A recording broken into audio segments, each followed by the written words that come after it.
நிராசை, களைப்பு, உற்சாகமின்மை எப்பொழுது ஒரு மனிதனை ஆட்கொள்ளுகிறது? சோர்ந்து போகிற போது. 2வது, ஆரோக்கிய குறைவுக்குள்ளாகின்ற போது. 3வது, இது கொஞ்சம் விசித்திரமான ஒரு விஷயம். ஒரு பக்தன் தேவனிடத்திலே விதமாய் சொல்லுகிறான், எனக்கு உயிர் வாழணும்னா இல்ல, செத்து போகணும் போல இருக்கு என்று சொல்லுகிறான். அவ்வளவு பெரிய வார்த்தை பேச காரணம் என்ன? பார்க்கலாமா? யோனாவின் புஸ்தகம் 4வது அதிகாரம் 2வது வசனம். கர்த்தாவே, நான் என் தேசத்தில் இருக்கும் போதே நான் இதை சொல்லவில்லையா? என் தேசத்தில் இருக்கும் போதே நான் இதை சொல்லவில்லையா? இது நிமித்தமே நான் முன்னமே தர்ஷீஷுக்கு ஓடி போனேன். நீர் இரக்கமும் மன உருக்கமும் நீடிய சாந்தமும் மிகுந்த கிருபையும் உள்ளவர், தீங்குக்கு மனஸ்தாபப்படுகிறவருமான தேவன் என்று அறிவேன். இப்போதும் கர்த்தாவே, என் பிராணனை என்னை விட்டு எடுத்துக் கொள்ளும். கர்த்தாவே, நான் உயிரோடு இருக்கிறதை பார்க்கலும் சாகிறது நலமாயிருக்கும், சாகிறது நலமாயிருக்கும் என்றான். நல்லா கவனிங்க. ஒரு பக்தன், ஒரு தீர்க்கதரிசி தேவனிடத்துல சொல்றான், என்ன கொன்னுடுங்க, என்னை கொன்று போட்டு விடும் அப்படிங்கிறான். யோபு ஜெபித்தான், உம்முடைய கையை நீட்டி என்னை கொன்று போடும். மோசேயும் ஜெபித்தான், இப்படியே நான் செய்யணும்னு நீங்க நினைச்சீங்கன்னா பேசாம என்ன கொன்னுடுங்க. யோனாவும் இங்க அதே மாதிரி ஜெபிக்கிறான், என் பிராணனை எடுத்துருங்க. எதுக்காக இப்படி ஜெபம் பண்றான்? எதுக்காக அவன் இப்படி விண்ணப்பம் பண்ணினான் என்றால், நினிவே பட்டணத்தார் நல்லாயிட்டாங்களாம். அதை பார்த்து இவனுக்கு பொறுக்கல. அது என்னமோ சில பேருக்கு மத்தவங்க கொஞ்சம் நல்லா இருந்தா அது பிடிக்கவே பிடிக்காது. நல்லா கவனிங்க என்ன நடக்குது. தொடர்ந்து வாசிக்கலாம். 3ஆம் அதிகாரம் 10ஆம் வசனம். அவர்கள் தங்கள் பொல்லாத வழியை விட்டு திரும்பினார்கள் என்று தேவன் அவர்களுடைய கிரியைகளை பார்த்து தாம் அவர்களுக்கு செய்வேன் என்று சொல்லி இருந்த தீங்கை குறித்து மனஸ்தாபப்பட்டு அதை செய்யாதிருந்தார். நினிவே பட்டணத்தாரின் பாவம் பெருகினதினாலே தேவன் யோனாவை அனுப்பினார். நீ போ, அவர்களின் பாவம் பெருகிவிட்டது, நான் அவர்களை சிட்சிக்கப் போகிறேன் என்று போய் அவர்களுக்கு எச்சரிக்கை செய். தேவன் ரொம்ப ரொம்ப நல்லவருங்க. காரணமே இல்லாம யாரையும் பாடுபடுத்துகிறவர் அல்ல, சிட்சிக்க வேண்டும் என்று விரும்புகிறவரும் அல்ல. தயவு செஞ்சு கவனிங்க ஃப்ரெண்ட்ஸ். உன்னுடைய பாவம் பெருகுகிற போது, தேவன் உன்னை எச்சரிக்கின்ற போதும், தேவனுக்கு சொல்லுகிற போதும், தேவனுடைய வார்த்தையை கேளாமல் நீ வாழுகின்ற போது தேவன் என்ன செய்வார் என்றால், வேதம் தெளிவாக சொல்லுகிறது, நேசிக்கிற தகப்பன் தன் பிள்ளைகளை சிட்சிப்பான் என்று. தேவன் உன்னை நேசிப்பதால் தான் உன்னை சிட்சிக்கவும் அவர் விரும்புகிறார். அன்று நினிவே பட்டணத்தார் தங்கள் இஷ்டம் போல வாழ்ந்து கொண்டிருந்த போது யோனாவை அனுப்பி, நீ போய் சொல், நான் அவர்களை சிட்சிக்கப் போகிறேன் என்று. எஸ், தேவன் உன்னை சிட்சிப்பதற்கு முன்பும் சாதாரணமாக கண்டிப்பா எச்சரிப்பார். எதற்காக எச்சரிக்கிறார்? அப்பொழுதாவது நீ மனஸ்தாபப்பட்டு மனம் திரும்புவாய் என்று, உன் வழிகளை மாற்றிக்கொள்வாய் என்று. யோனா சென்று எச்சரிக்கையின் செய்தியை பிரசங்கித்த போது அங்கே என்ன நடந்ததென்றால், அந்த பட்டணத்திலே இருந்த ராஜா, மந்திரிகள், அதிகாரிகள், சாதாரண குடிமக்கள் எல்லோரும் ரட்டுடுத்தினவர்களாக, அருமையாக வேதம் சொல்லுகிறது, அவர்கள் தொடர்ந்து செய்து வந்த தீங்குகள் எல்லாவற்றையும் செய்வதை விட்டுவிட்டு, அவர்களுடைய தவறான காரியங்கள் எல்லாவற்றையும் விட்டு விலகி, மனம் திரும்புதல் என்றால் என்ன அர்த்தங்க? மனம் மாறுதல் என்றால் என்ன அர்த்தம்? நீ தொடர்ந்து செய்கிற பாவத்தை நிறுத்துவதுதான் மனம் திரும்புதல். தொடர்ந்து கொண்டிருப்பது மனமாற்றம் அல்ல. நம்மள நிறைய பேர் அதுல இன்னும் தொடர்ந்து கொண்டேதான் இருக்கிறீங்க. பாவத்தை கண்டினியூ பண்ணிட்டு இருக்கீங்க. செய்கிற பாவத்தை அடிக்கடி வேற செய்றீங்க. தேவன் உன்னை சிட்சிக்காம இருக்கவே மாட்டார். 8வது வசனம். மனுஷரும் மிருகங்களும் இரட்டினால் மூடிக்கொண்டு, நல்லா கவனிங்க, தேவனை நோக்கி உரத்த சத்தமாய் கூப்பிடவும், அவரவர் தம் பொல்லாத வழியையும் தம் கைகளில் உள்ள கொடுமையும் விட்டு திரும்ப கடவர்கள். 10வது வசனம். அவர்கள் தங்கள் பொல்லாத வழியை விட்டு திரும்பினார்கள் என்று. எவ்வளவு பெரிய விஷயமா! ஒரே ஒரு வாய்ப்பை தான் தேவன் தந்தார். பாவத்துக்குள்ளாக இருந்த அந்த ஜனங்களுக்கு ஒரே ஒரு வாய்ப்பை தேவன் கொடுத்தார் மனம் திரும்புவதற்கு. அந்த ஒரு வாய்ப்பை அவங்க எவ்வளவு நேர்த்தியா பயன்படுத்திக்கிட்டாங்க. கவனிங்களேன். நினிவே பட்டணத்தார் பயங்கர பாவத்துக்குள்ளாக இருந்தவங்க, துன்மார்க்கர்களா இருந்தவங்க. அதனால்தான் அவர்கள் பாவம் பெருகிய போது தேவன் கண்டு தாங்க முடியாததினாலே சிட்சிப்பதற்கு அவர் தயாராகிவிட்ட போது, அதற்கு முன் எச்சரிக்கை செய்ய விரும்பி எச்சரிக்கை செய்வதற்காக தம்முடைய தீர்க்கதரிசியை அங்கே அனுப்பி அந்த தீர்க்கதரிசியும் போய் ஒரே ஒரு முறை அவர்களை எச்சரித்தான். ஃப்ரெண்ட்ஸ், கேக்குறீங்களா? நினிவே பட்டணத்தார் பயங்கர பாவத்தில் இருந்தவர்கள். அவர்கள் மத்தியிலே யோனா சென்று அவர்களுக்கு வரும் அழிவை குறித்து பிரசங்கித்த வேளையில அந்த ஒரே ஒரு எச்சரிக்கையை அவர்கள் கேட்டபோது அந்த நினிவே பட்டணத்தார் எல்லோருமே கூட மனம் திரும்பினார்கள். அவர்கள் அதுவரை செய்து வந்த எல்லா பாவங்களையும் விட்டு அவர்கள் விலகிவிட்டார்கள். உடனே ரட்டுடுத்திக் கொண்டார்கள், உபவாசம் இருந்தார்கள், ஜெபித்து விண்ணப்பம் பண்ணி தங்கள் வாழ்க்கையை மாற்றிக்கொண்டார்கள். கவனிங்க, ஒரே ஒரு தடவை தேவன் அவர்களை எச்சரிக்கை செய்கையில் அத்தனை பேருக்குள்ள மாற்றம் வந்துருச்சுங்க. உன்னுடைய நிலைமை என்ன? நீ பாவத்துக்குள்ள வாழ்ந்துகிட்டு இருக்க, பயங்கர பாவங்களை செய்து கொண்டிருக்கிறாய், பாவத்துக்குள்ளேயே மூழ்கி கிடக்கிறாய், பயங்கரமானவைகளை குடிக்கிறாய், புசிக்கிறாய், இஷ்டம் போன வாழ்க்கை வாழ்ந்து கொண்டு ஊர் சுற்றி கொண்டு இருக்கும்போது எத்தனை முறை தேவன் உன்னை எச்சரித்திருக்கின்றார்? எத்தனை தடவை தேவன் உன்னை சிட்சிப்பேன் என்று எச்சரித்தார். ஆனால் இன்றும் உனக்குள் மாற்றம் வரவில்லையே. தயவு செய்து சிந்தித்துப்பார். அன்று நினிவே பட்டணத்தாருக்கு ஒரே ஒரு முறை எச்சரித்த போது அவர்கள் எல்லோருக்குள்ளும் மனமாற்றம் வந்தது. அதாவது இதுக்கு அர்த்தத்தை சொல்றேன், கவனிங்க.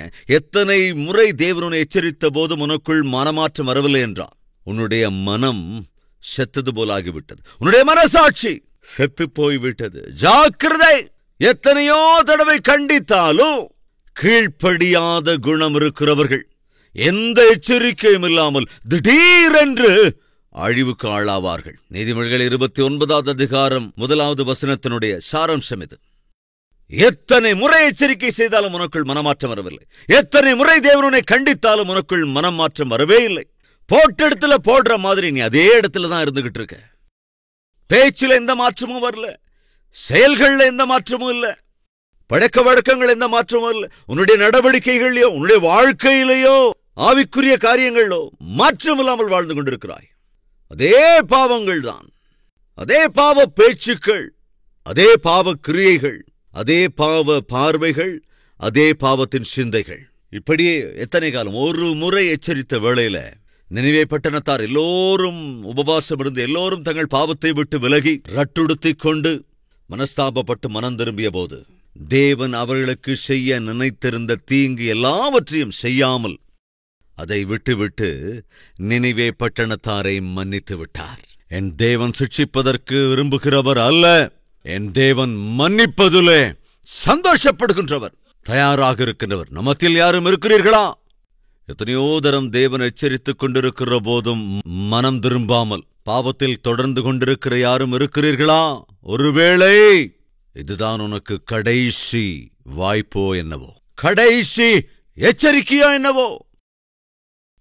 இந்த எச்சரிக்கையை கூட நீ கண்டுகொள்ளாமல் உன் இஷ்டப்படியே தொடர்ந்து நீ வாழ்ந்து கொண்டிருப்பாய் என்றால் தேவன் நீ அதிலிருந்து மீளாதபடி சிட்சிக்க அநேக வாய்ப்பு இருக்கிறது. எனவே ஜாக்கிரத. அடிக்கடி கடிந்து கொள்ளப்பட்டும் தன் பிடரியை கடினப்படுத்துகிறவன் சகாயமின்றி சடுதியில் நாசமடைவான். நினிவே பட்டணத்தார் பாவிகள் தாங்க.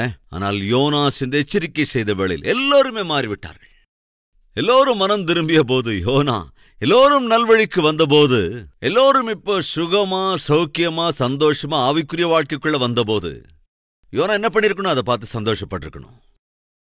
ஆனால் அவன் சந்தோஷப்படவில்லை. எப்பொழுது நினிவே பட்டணத்தார் நல்வழிக்கு திரும்பினார்களோ, நினிவே பட்டணத்தார் தேவன் பட்சமாய் திரும்பினார்களோ, நூற்றுக்கணக்கானவர்களாக ஆயிரக்கணக்கானவர்களாக தேவ சந்நிதியை தேடி வந்தபோது அதை பார்த்து யோனாவால தாங்கிக்கவே முடியலங்க. தாங்கிக் கொள்ள முடியாதனால என்ன செய்யறான்? கொன்று பாருங்க. இங்க நடக்கிறத பார்த்தா எனக்கு உயிரோடு இருக்கணும்னே தோணல, என்ன பேசாம கொன்னுடுங்க. யோனா ஒரு நிமிஷம் இருயா, எதுக்கு இப்ப சாக விரும்பணும்னு சொல்றேன்? அவங்க நல்லா ஆகுறத பார்த்து என்னால பொறுக்க முடியல. யாராவது இருக்கீங்களா நம்ம மத்தியில? அதாவது என்ன அர்த்தம்னா, யோனா தீர்க்கதரிசிதான், ஆனா உள்ளுக்குள்ள ஒரு வியாதி இருந்தது. அதாவது யாராவது கொஞ்சம் நல்லா ஆயிட்டா தாங்க முடியாது. ஊழியக்காரர்கள் தான், சுவிசேஷகர்கள் தான், செய்தியாளர்கள் தான். ஆனா யாராவது ஒரு ஊழியர் நல்லா வந்துட்டா, ஏதாவது ஒரு சபை நல்ல வளர்ச்சி அடைஞ்சிட்டா பொறுத்துக்க முடியாதவங்க இருக்காங்களா இல்லையா? கண்டிப்பா இருக்காங்க. ஒரு மனிதன் எப்பொழுது களைப்புக்கு, நிராசைக்கு, உற்சாகமின்மைக்கு தள்ளப்படுகிறான் என்றால் பொறாமையாலே நிறைகிற போது. யோனா சொல்றான், என்ன கொண்டு போடுங்க, இப்படியே இருந்துச்சுன்னா என்ன கொண்டு போடுங்க. எதுக்காக உன்னை சாகணும் யோனா? இதெல்லாம் பார்க்க முடியல. எதெல்லாம் பார்க்க முடியல? அவங்க நல்லாகிறத பார்க்க முடியல. ஒரு சேனல்ல சேர்ந்தவங்க சில வருடங்களுக்கு முன்னால அவார்டு கொடுத்துட்டு இருந்தாங்க. அப்படி அவார்டுக்கு தேர்ந்தெடுத்த போது அவர்கள் என்னையும் தேர்ந்தெடுத்திருந்தார்கள். அதாவது பெஸ்ட் பிரீச்சர் என்றோ அல்லது பெஸ்ட் யங் பிரீச்சர் என்றோ ஒரு அவார்டு தருவதற்கு என்னை அழைத்தார்கள். என்னால முடியாதுன்னு சொன்னப்ப கூட அவர்கள் வருந்தி அன்பாய் அழைத்தார்கள். போயிருந்தப்போ ஒரு பெரியவர், ஏற்கனவே 70 வயதை தாண்டிய ஒரு பெரியவர் வந்து அவரோட சீட்ல உட்கார்ந்தப்போ அதை பார்த்தப்போ ஒரு பெரியவர், ஒரு பெரிய ஊழியக்காரர் என்பதற்காக போய் நான் அப்படி ஷேக்கன் கொடுத்தேன்.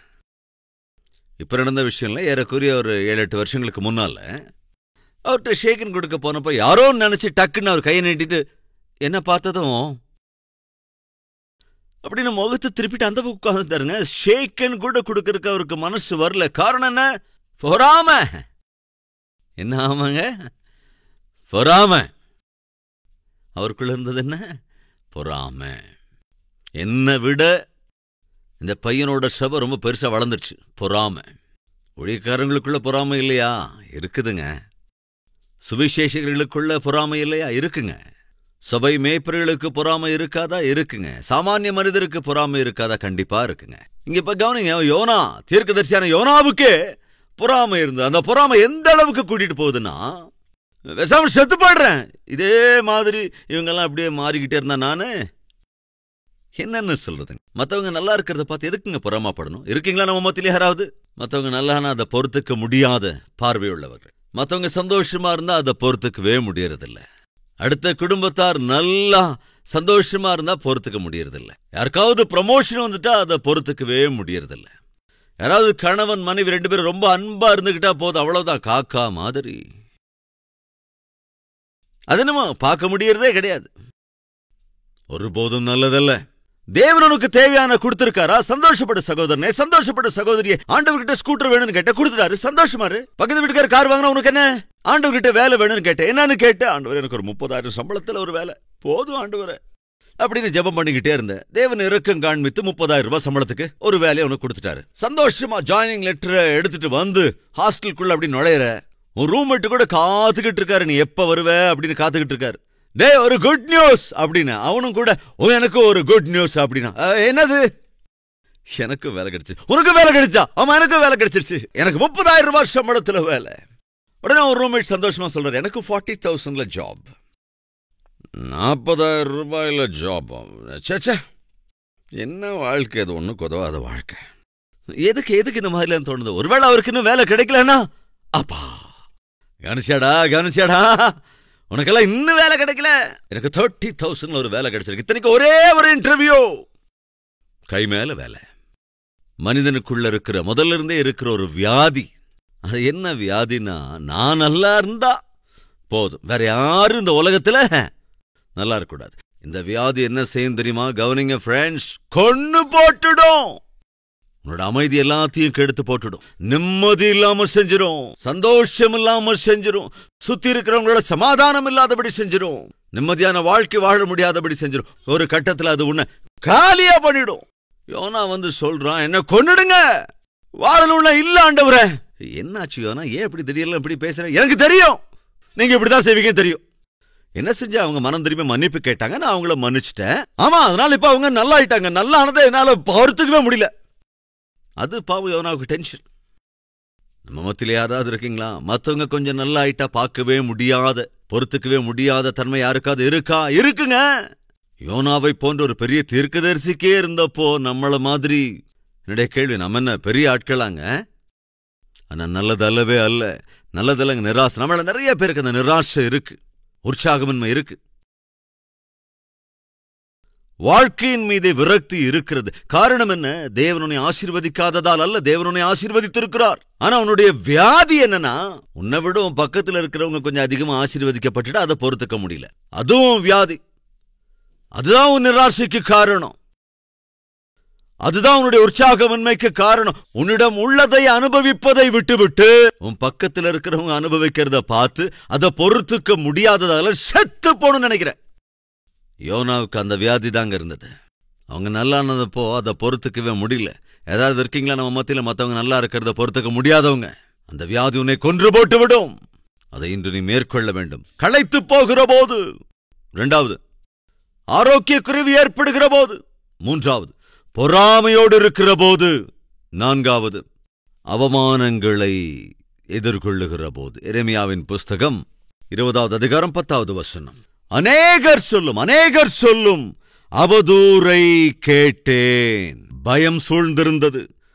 அறிவியுங்கள், அப்பொழுது நாங்கள் அதை அறிவிப்போம் என்கிறார்கள். என்னோடே சமாதானமாயிருந்த அனைவரும் நான் தவறிவிடும்படி காத்திருந்து ஒருவேளை இணங்குவான், அப்பொழுது அவனை மேற்கொண்டு அவனில் குரோதம் தீர்த்துக் கொள்வோம் என்கிறார்கள். கர்த்தரோ பயங்கரமான பராக்கிரமசாலியாய் என்னோடு இருக்கிறார். ஆகையால் என்னை துன்பப்படுத்துகிறவர்கள் மேற்கொள்ளாமல் இடறுவார்கள். தங்கள் காரியம் வாய்க்காதபடியால் மிகவும் வெட்கப்படுவார்கள். மறக்கப்படாத நித்திய இலச்சை அவர்களுக்கு உண்டாகும். பக்தன் எரேமியா சொல்லுகிறான், என்னை பிடிக்க வேண்டும் என்று நினைக்கிறார்கள். என் சிநேகிதர்களே எனக்கு பகையாக நிற்கிறார்கள். நான் எப்பொழுது விடுவேன் என்று காத்து கொண்டிருக்கிறார்கள் என்று சொல்லுகிறான். என்று சொல்லுவதோடு கர்த்தர் எனக்கு துணையாக இருக்கிறார். அவரே எனக்கு பராக்கிரமசாலியாய் பலசாலியாய் என்று என்னை விடுவிப்பார். இதெல்லாம் நல்லா இருக்கு. ஆனால் அவருடைய சிநேகிதர்களே அவனை விட்டு விலகிய போது, தன்னை சுற்றி இருந்தவர்கள் தன்னுடைய அழிவை விரும்பிய போது, அந்த அவமானத்தை தாங்கிக் கொள்ள முடியாமல், அந்த பாரத்தை தாங்கிக் கொள்ள முடியாமல் அவன் என்ன சொல்றாங்க கவனிங்க. அடுத்த வசனத்துல 14ஆம் வசனம். நான் பிறந்த நாள் சபிக்கப்படுவதாக. என் தாயார் என்னை பெற்ற நாள், என் தாய் என்னை பெற்ற நாள் ஆசீர்வதிக்கப்படாதிருப்பதாக. உமக்கு ஒரு ஆண் பிள்ளை பிறந்ததென்று என் தகப்பனுக்கு நற்செய்தியாக அறிவித்தவனை மிகவும் சந்தோஷப்படுத்தின மனுஷன் சபிக்கப்பட கடவன். அந்த மனுஷன் கர்த்தர் மனம் மாறாமல் கவிழ்த்து போட்ட பட்டணங்களைப் போலிருந்து காலமே அலறுதலையும் மத்தியான வேளையிலே கூக்குரலையும் கேட்க கடவன். என் தாயார் எனக்கு பிரேத குழியும் நான் என்றைக்கும் பிரசவியாத சூலுமாய் இருக்கத்தக்கதாய் கற்பத்திலே நான் கொலை செய்யப்படாமற் போனதென்ன? நான் வருத்தத்தையும் சஞ்சலத்தையும் கண்டு என் நாட்கள் வெட்கமாய் கழியும்படிக்கு நான் கற்பத்திலிருந்து வெளிப்பட்டதென்ன?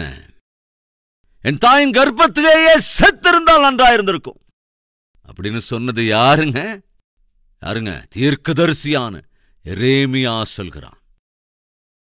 எங்க அப்பா கிட்ட எந்த மனுஷன் வந்து, ஐயா உங்களுக்கு மகன் பிறந்திருக்கிறான் அப்படின்னு மெசேஜ் சொன்னானே, அவன் சபிக்கப்பட்டா நல்லா இருக்கும், அவன் அழிஞ்சு போயிருந்தா நல்லா இருந்திருக்கும். என்ன போல ஒருத்தன் பிறந்ததுல யாருக்கு இங்க சந்தோஷம்? நான் பிறந்தேன் என்ற செய்தியை சொன்ன மனிதன் சபிக்கப்பட்டா அது நல்லா இருக்கும். என்னை போன்ற ஒருவன் கருவிலேயே செத்திருந்தால் நன்றாக இருக்கும். எதற்காக நான் பிறந்திருக்க வேண்டும்? இப்படியெல்லாம் புலம்புறது யாருங்க? ஒரு பெரிய தீர்க்கதரிசி. எதுக்காக? அதுக்கு காரணத்தையும் சொல்றான். எதுக்காகவா? நான் வருத்தத்தையும் சஞ்சலத்தையும் கண்டு என் நாட்கள் வெட்கமாய் கழியும்படிக்கு. என்னுடைய சஞ்சலத்தை என்னால தாங்கவே முடியல, இந்த வருத்தத்தை என்னால தாங்க முடியல, இந்த அவமானத்தை என்னால எதிர்கொள்ளவே முடியல. ஆக்சுவலா நான் பிறக்காமையா இருந்திருந்தா நல்லா இருந்திருக்கும். இப்படிப்பட்டவங்க யாராவது நம்ம மத்தியில் இருக்கீங்களா? இந்த எந்த காரணத்தினாலேயோ துக்கமோ வேதனையோ அவமானங்களோ, அல்லது உன்னவர்களே உன்னை ஏமாற்றி இருக்கலாம், வஞ்சித்து ஏமாற்றி இருக்கலாம், நம்பி உன் வாழ்க்கையை நாசம் பண்ணி இருக்கலாம். அதை யோசிச்சு இதுக்காகவா நான் பிறந்தேன், செத்திருந்தா நல்லா இருந்திருக்கும். நல்லா கவனிங்க, எரேமியா அதேதான் சொன்னான். நான் பிறக்காம இருந்திருந்தாலே நல்லா இருக்குமே, எங்க அம்மா வயிற்றுல கர்ப்பத்திலே செத்து போயிருந்திருக்கலாம், பாஷனாகி செத்துருந்தா நல்லா இருந்திருக்கும். எதுக்காக நான் பிறந்தேன்? எவ்வளவு பயங்கரம்! ஒரு மனிதன் அவமானங்களுக்கு ஆளாகிற போது அந்த அவமானம் என்ன செய்கிறது? வருத்தத்துக்கு, சஞ்சலத்துக்கு, சோர்வுக்குள்ளாக கொண்டு போய் விடுகிறது. அவன் எந்த அளவுக்கு வருத்தப்படுறான் கவனிங்க. தன்னுடைய வாழ்க்கையின் மீது ஆசை இல்லாதபடி பேசுகிறான். யாராவது இருக்கீங்களா? யார் தெரியுமாங்க? எரேமியா, உன்னுடைய தாயின் வயிற்றில் நீ கருவாக உருவாவதற்கு முன்பே நான் உன்னை தெரிந்து கொண்டேன். என் ஜனங்களுக்கு தீர்க்கதரிசியாக நான் உன்னை ஏற்படுத்தி இருக்கின்றேன். உன்னுடைய வாயிலே என்னுடைய வார்த்தைகளை போடுவேன். நீ போய் நீ பிரசங்கிக்க வேண்டியவைகளை பிரசங்கிக்க வேண்டும். அப்பேற்பட்ட தீர்க்கதரிசி இங்க என்ன சொல்றான்? என் தாயின் கருவிலிருந்து நான் பிறக்கிறதுக்கு முன்னாலே செத்து போயிருந்தா நல்லா இருக்கும். யாராவது இருக்கீங்களா என்று நம்ம மத்தியில அவ்வளவு நிராசையோடு சோர்வுகளோடு இருக்கிறவர்கள்? ஆனா அப்படி இருந்த நிலைமையில எரேமியா எப்பேற்பட்டவனாக மீண்டு எழறான் பாருங்க. இஸ்ரவேல் ஜனங்களின் ரட்சிப்புக்காக, அவர்களுடைய விடுதலைக்காக கண்ணீர் சிந்துகிற கண்ணீரின் தீர்க்கதரிசியாக பெயர் பெற்றான். பரிசுத்த வேதாகமத்திலே அவனுடைய வாழ்க்கை சரித்திரம் எழுதப்பட்டிருக்கிறது என்றால் என்ன அர்த்தம்?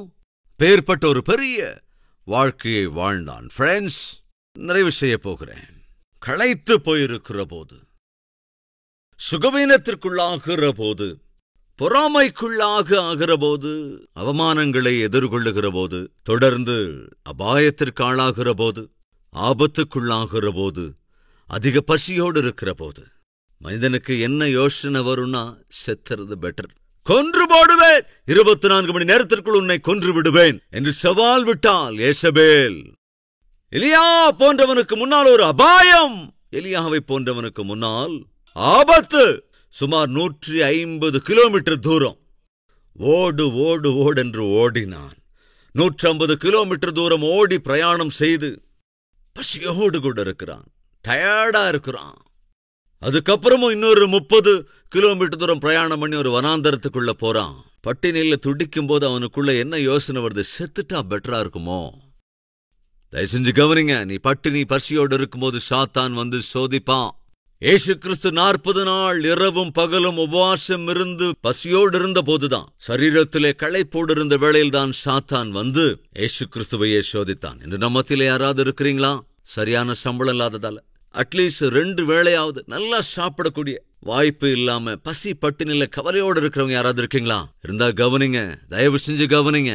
சாத்தான் அப்பதான் வந்து நிராசையினாலே சோர்வினாலே உன்னை நிரப்புவான். நீ சாகிறதே பெட்டர். அட்லீஸ்ட் 2 வேளை கூட உன்னால சாப்பிட முடியலையே, பிள்ளைங்களுக்கு கூட பசி ஆற்ற முடியல, செத்து போயிடு. நல்லா கவனிங்க. அதே சமயத்தில் தேவன் பரலோகத்திலிருந்து தம்முடைய தூதரை அனுப்பி வைத்து பசியோடும் அபாயத்தின் மத்தியிலும் கவலையோடும் பசியோடும் ஆபத்தோடும் நிறைந்திருந்த எலியாவுக்கு அவன் வயிறார ஆகாரம் கொடுத்தார். எந்த அபாயம், எந்த ஆபத்து எலியாவை பயமுறுத்தியதோ அவைகள் அவனுடைய எல்லைக்குள் கூட வர விடாதபடி செய்து விட்டார். கவனே, நீ எந்த ஆபத்துக்காய் பயந்து கொண்டிருக்கிறாயோ, எந்த அபாயம் வருதென்று இருக்கின்றாயோ, எந்த பட்டினியால் துடிக்கின்றாயோ, என் தேவன் அந்த நிலையிலிருந்து உன்னை விடுவிக்கப் போகின்றார். நம்பிக்கையுள்ளவர்கள் என்னோடு இந்த ஜெபத்திலே இணைகின்றீர்களா?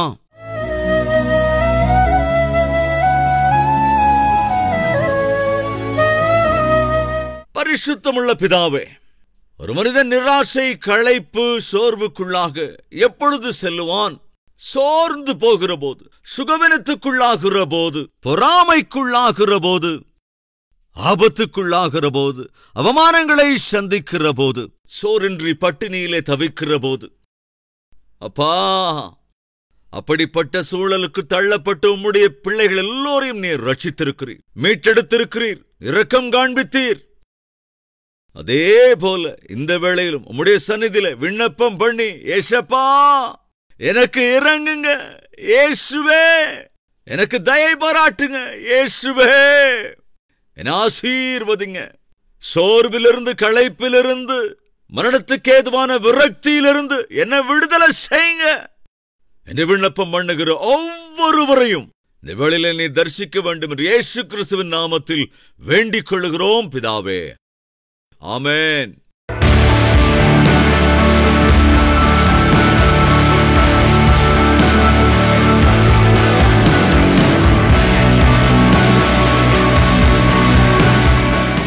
எங்கள் முகவரி: கல்வரி, தபால் பெட்டி எண் 30, குக்கட்பள்ளி, ஹைதராபாத் 72.